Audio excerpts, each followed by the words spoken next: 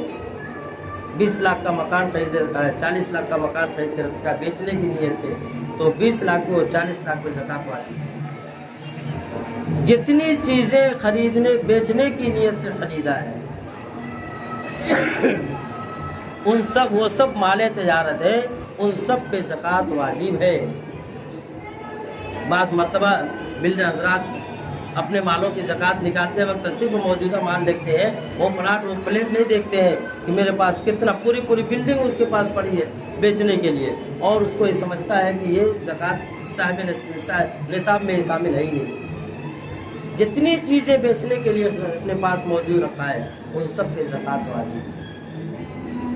اللہ کے نبی صلی اللہ علیہ وسلم کو اللہ تبارک تعالیٰ کا ان کے مالوں سے زکوٰۃ وصولو، اور اے نبی جی وصولنے کے بعد ان کو یوں ہی چھوڑ مت دو، یہ اللہ کی راہ میں خرچ کر دیں، تو اے نبی جی آپ ان کے لیے مغفرت کی دعا کیجیے، وصلی علیہ ان صلاتک سکن لہم، سکون کی دعا کیجیے ان کے لیے، خود نبی کریم علیہ السلام کو۔ اور جو لوگ اپنے مال کی زکوٰۃ نکالیں گے حضور نبی کریم علیہ السلام کی اس دعا کے مستحق بنیں گے، اس دعا کے مستحق بنیں گے۔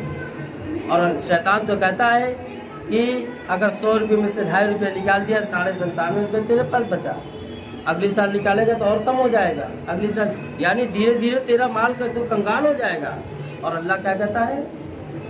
اللہ کہتا ہے واللہ یضاعف لمن یشاء، اور ایک اللہ کہتا ہے کہ زکوٰۃ نکالنے والے صدقہ خیرات کرنے والوں کی مثال تو ایسی ہے، قرآن نے جس کو بیان فرمایا ہے کہ کسان ایک دانہ چاول کا ایک دانہ گیہوں کا زمین کے اندر ڈالتا ہے، اس کے اندر سے وہ کوپل نکلتی ہے، پھر وہ تناور ہوتا ہے، پھر اس کے اندر 7 بالیاں نکلتی ہیں، پھر ہر 7 بالی میں 100 دانے ہوتے ہیں، ایک دانہ ڈالا 700 دانے اس کو ملے۔ ایسے ہی فرمایا 1 روپیہ صدقہ کیا، 1 روپیہ زکوٰۃ نکالا، 700 گنا اس کو ملے گا۔ واللہ یضاعف لمن یشاء، اور اللہ اپنی شان سے جتنا چاہے بڑھا کر کے دے گا۔ شیطان کے بہکاوے مت آنا کہ وہ کہتا ہے کہ مال تمہارا کم ہو جائے گا، کم نہیں ہوتا ہے۔ علماء نے کیا اچھی مثال دی ہے کہ جو چیز کٹتی ہے وہ پھلتی ہے، جو چیز کٹتی ہے وہ پھلتی ہے، وہ نکھرتی ہے۔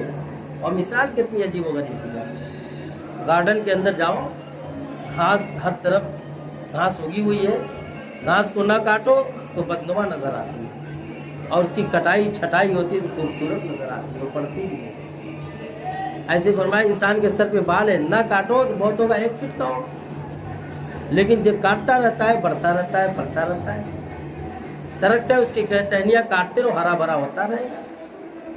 ایسے ہی فرمایا کہ تم اپنے مال کی زکوٰۃ کو نکالتے رہو، صدقہ خیرات کرتے رہو، وہ ہرا بھرا ہوتا رہے گا، اس کے اندر برکتیں آتی رہیں گی۔ اور سب سے پہلا فائدہ دنیا کا زکوٰۃ نکالنے کے بعد مالداروں کے ساتھ جو وہ ہوتا ہے وہ چوروں سے اور جو حاسدوں سے محفوظ ہوتا ہے، اس کا مال چوروں سے اور حاسدوں سے محفوظ ہوتا ہے اس کا مال۔